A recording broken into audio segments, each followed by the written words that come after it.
좀 황당했죠. 이게 뭐 좀 고가의 차량이기도 하고 제네시스는 뭐 현대에서 뭐 프리미엄 차량이라고 하는데 저런 부분이 노출된 상태로 그냥 운행되는 거 보면서 아 이거 좀 황당하다. 현실적으로 저는 불가능한 상황이라고 저는 생각밖에 안 들었습니다. 정말 너무 이상했습니다. 볼 때. 제일 처음 증상이 고속도로에서 주행 도중에 100km도 안 나오는 속도 제한이 걸렸고요. 처음에는 출근 도중에 주행 도중에 시동이 아예 꺼져버렸거든요.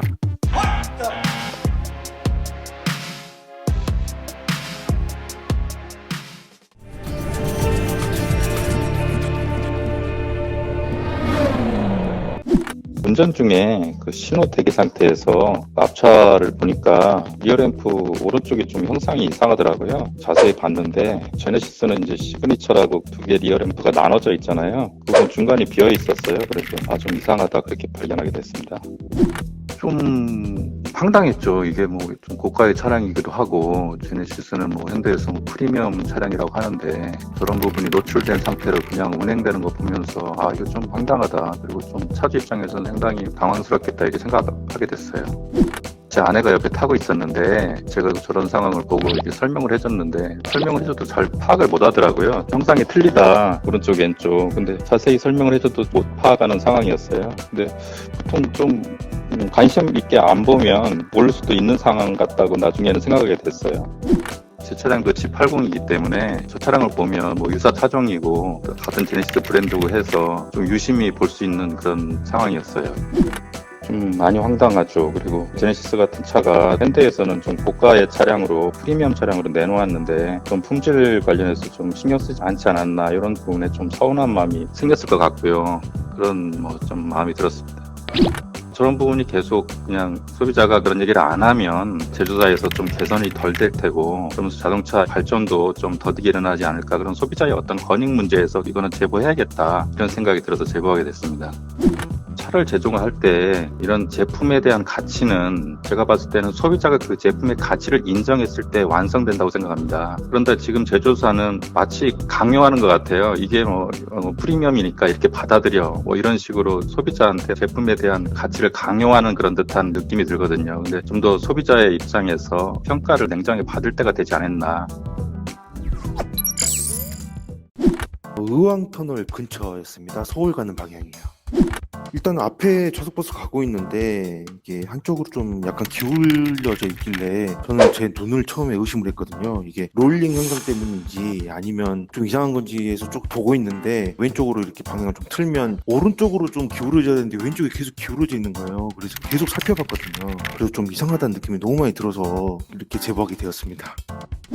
고속도로였거든요. 한 80km 정도 되는 속도였거든요. 그래서 펑크 난 거나 그런 건 아닌 걸로 충분히 보였습니다.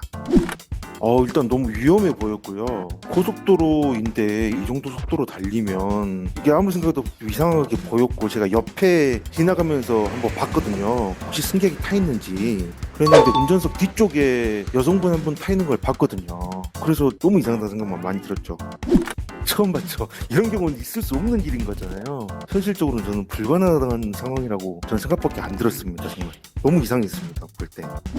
고속도로 달릴 때는 일단 뭐 주변에 차가 그렇게 많지 않아서 그냥 그런 생각이 있었는데 나중에 이제 남태령곡에 넘어가면서 버스 중앙차로로 바뀌는데요. 저는 이제 차가 많이 막혀서 서 있는데 버스 중앙차로로 그 버스가 그대로 지나가더라고요. 그래서 그거 보면서 너무 위험하다는 생각이 정말 많이 들었거든요. 그래서 나중에 확인해 보니 그 버스 노선은 맞았더라고요. 고장나서 가는 것도 아니었던 것 같고 실제 운행 중인 버스였던 것 같아요. 느낌으로는. 이게 정확히는 모르겠지만 그래서 너무 위험하다는 생각이 들어서 혹시나 만약에 사고가 나면 큰 대응사고가 나지 않을까. 너무 차가 많았으니까요. 그래서 이거는 꼭 한 번은 좀 공론화에 돼야 되지 않을까 싶어서 제보하게 되었습니다. 보면 아시겠지만 이 정도면 그냥 알지 않았을까 싶기도 한데 버스를 타는 승객 입장에서는 모를 수가 있거든요. 근데 운전하시는 분이거나 아니면 뭐 출발이나 도착할 때는 충분히 이 정도 상황은 인지할 수 있는 기울기지 않을까 싶고요. 그 다음에 출발하기 전에 기본적인 정비나 이런 것들은 좀 확인을 해야 되지 않을까 싶은 생각이 듭니다. 사고가 나서는 안 되잖아요. 미리 좀 방지가 되었으면 하는 바람이 좀 큽니다. 지포 레스턴 2019년식입니다. 차량 출고를 19년 7월 17일에 하였고요. 누적 주행 거리수가 48,000 정도쯤에 발생했습니다. 제일 처음 증상이 고속도로에서 주행 도중에 100km도 안 나오는 속도 제한이 걸렸고요, 처음에는. 근데 그 증상으로 2번 정도 갔다 왔지만 출근 도중에, 주행 도중에 시동이 아예 꺼져버렸거든요. 그 다음부터 AS 가니까 이제 조치를 안 해주고 더 타다가 시동 꺼지면 계속 오세요라고 계속 돌려보내다 보니까 이제 제보도 하게 되고 차도 판매하게 됐습니다. 서비스 센터에서는 이제 자동차 자기 진단기라고 이용해서 컴퓨터로 뽑아보니까 과거 기억으로 차에 출력이 이상이 있었다, 연료 분사 이상이 있었다, 이런 얘기만 하고 현재는 이 증상이 안 났기 때문에 자기들은 수리를 못 해주겠다, 타고 가세요라고 했습니다. 고속도로 주행 도중에 속도가 제한이 걸리면서 95km, 96km 왔다 갔다 하면서 엔진 RPM이 불안정하더라고요. 차가 덜덜 떨리면서요. 그 증상 때문에 제가 갓길에 세워버렸거든요. 차가 도중에 탈 수 없다고. 시동을 껐다가 키니까 그 증상이 다시 사라지고 주행이 되더라고요, 그게.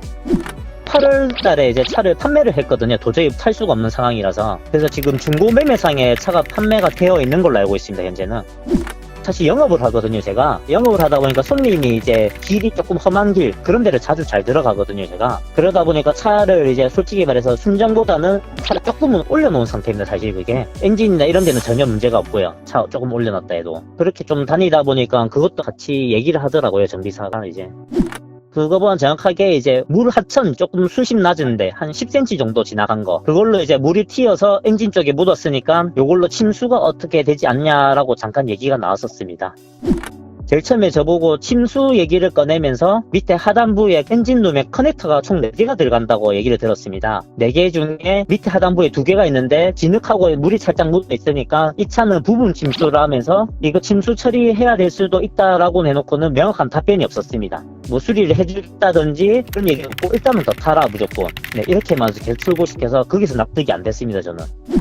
저도 이제 오토포스트 구독을 하다 보니까 거기 영상에 이제 지포 레스터인데 핸들 돌리면 귀뚜라미 소리 난다는 영상을 보게 되었습니다. 제 차에도 이 증상 소리가 있었거든요, 이거는. 저도 그걸로 보증 수리로 한번 교환 받은 적도 있고, 렉스턴 관련된 영상을 보다 보니까 제 거도 지금 이래 냅두면 안 되겠다, 싼용에서 이거를 개선해줬으면 좋겠다 하고 저도 제보를 하게 되었습니다.